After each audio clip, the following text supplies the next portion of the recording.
For the lucky bunch of us living in the most developed part of the world, the comfort of the life we have has a hard price to pay. It's pretty obvious that our daily routine is not in sync with our natural biological clock at all. We may have made a lot of technological advances and developed at a rate faster than ever before in the history of humanity, but we still haven't figured out a way to do it more naturally. There's something called circadian rhythms, which are basically our natural daily cycles as humans. And if we take a closer look, a few things stand out right away. So for starters, the melatonin secretion, which is the sleep regulating hormone, only stops at 7:30 in the morning, yet most of us have to wake up earlier than that. Whether it's for commuting to work or dropping off the kids to school, most people wake up more around 6 a.m. Another thing is our highest alertness is around 10 a.m. And that sounds like it might be great to use that productive time slot at the office, but if you work in an office, it's nearly impossible to get focus time at 10 a.m. because that's when people schedule meetings, hang out at the coffee machine, or need you to work on this very urgent thing that was not urgent 24 hours ago, but it is now. Our best coordination and fastest reaction times are between 2:30 p.m. and 3:30 p.m.,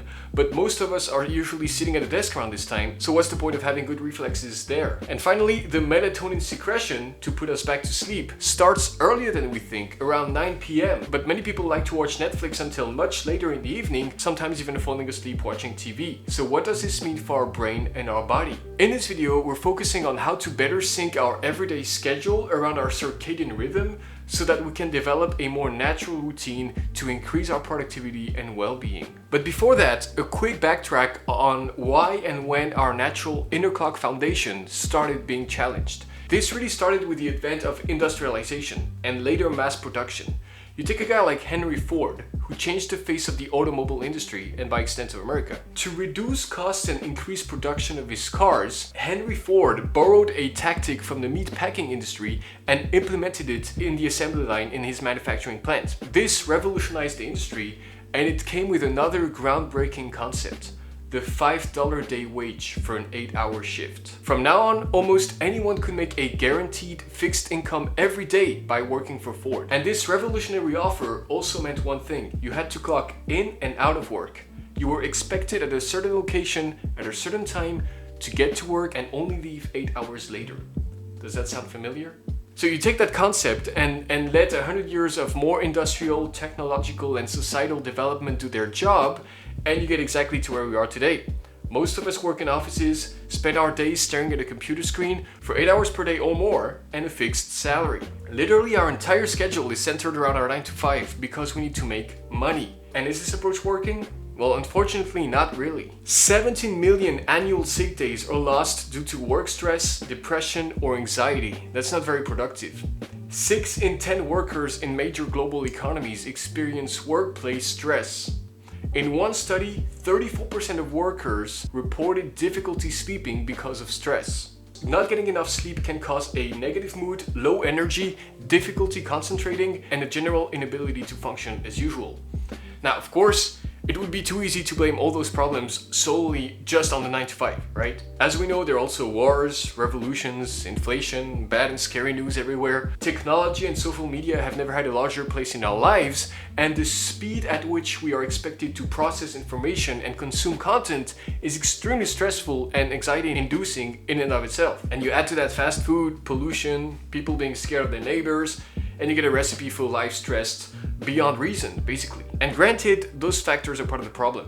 But it's also undeniable that long work hours contribute to making us more stressed and tired, specifically because the 9 to 5 not only comes with a lot of work, it also has added downsides. Things like tiring commutes, traffic jams, maybe colleagues you don't get along with. So what if we tried to go back to basics and live more in harmony with our inner cycles while keeping our 9 to 5 job and maybe even getting along with our colleagues? What would that look like? Take a look at this Chinese medicine circadian clock. It has 12 segments that are 2 hours each, and they all focus on one specific part of the body. In the context of this video, we're not focused as much on the body parts, but more on the activities that are best to do in each of the segments, so let's go through each segment one by one. 5 a.m. to 7 a.m. is when most people wake up to start the day, and the key here is to not just wake up and go straight into go mode and rush into things. You want to take a bit of time to greet the day, to be grateful for the life you have, and to simply relax a little bit for 10 minutes. And if meditation is not your thing, it doesn't have to be a full-on session, you know. It can be as simple as sitting down for 10 minutes with your legs crossed or not. on your bed or on the floor, and just not thinking of anything, just breathing. 7 to 9 a.m. is breakfast. It's time to nourish the body, right? All meals of the day are important, but there is a substantial body of research that suggests that those who skip breakfast are at an increased risk of disease. The negative health consequences of skipping breakfast include things like a 27% increase in risk of heart rate disease, a high risk of type 2 diabetes in both men and women, and circadian rhythm abnormalities. So if you prefer to, rush out the door with a bagel and grab coffee at a Starbucks every morning rather than taking the time to sit down and have a proper breakfast, that's on you. But you should maybe reconsider your choices. These kind of habits mess with your circadian rhythms and they have long-term negative impacts on your health. Plus, you need good food to be able to focus, which is key in the next part of the day from 9 to 11 a.m. That's focus time. This time window is generally considered by scientists to be the most prone to deep thinking and intense focus. It's also worth noting that according to research, most people need at least an hour of uninterrupted work to get in the zone or in the flow, and then 1 or 2 extra hours on top of that. 11 a.m. to 1 p.m. we're moving on to lunchtime, and why not a little walk?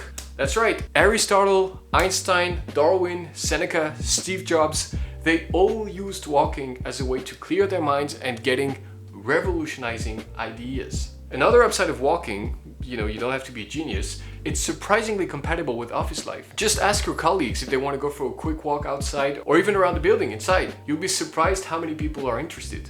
Walking is also a great way to socialize and meet new people. And from 1 to 2 p.m. we come across one of the most challenging discrepancies between what our natural body clock expects us to do, which is rest for a bit, and what our office schedule is demanding us to do, which is work. After eating, our body needs time to digest and process the food intake, and this also consumes energy.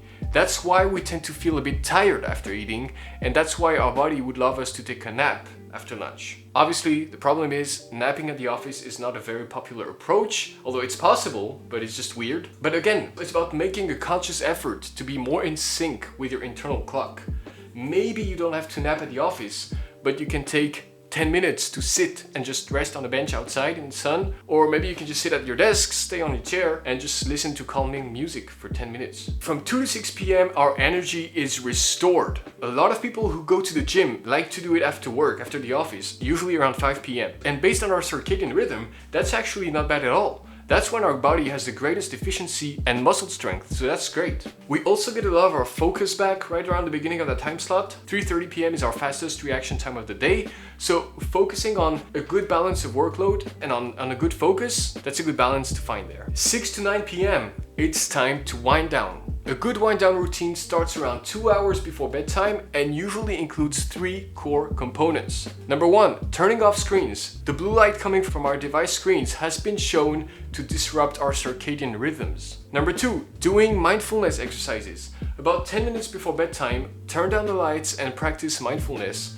sitting or lying down. And number 3, breathing deeply. Breathing awareness is directly correlated to mindfulness and a good night's sleep. And side note, the evening time is also the best time of the day to do some light reading if you have enough energy for it. It's also better to fall asleep reading a book than watching TV. And finally, at 9 p.m. your body starts producing melatonin again, the sleep-inducing hormone.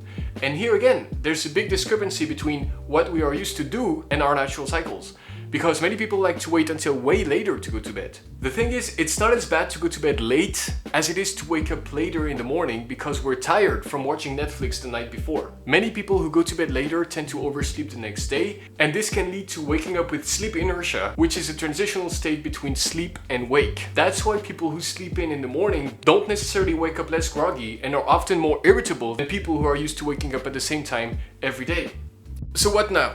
Should we all go back to the forest and hunt our own food so that we're more in sync with nature? Or should we just move past our circadian rhythms, forget about them, and go live in the matrix? Well, no, it's not all black or all white. The answer lies somewhere in the middle, in a gray area between both worlds. Picture on one side a world full of emails, calendar invites, AI robots taking over, just a daily life you already know, right? And add to it a more simple, back to basics kind of lifestyle. So sprinkle in a few walks in nature, fresh air, meditation, awareness, reading, think stargazing instead of binge watching, smiling more instead of always scrolling, and going to bed at 9 p.m. instead of midnight. Unless you're still staring at the stars. That's it for this video. Thanks a lot for watching. I hope you found my content useful, insightful. If you did, remember to like and subscribe if you're not already. It helps me grow the channel. I really appreciate it. And yeah, that's it. Thanks again. Have a great day and see you in the next video.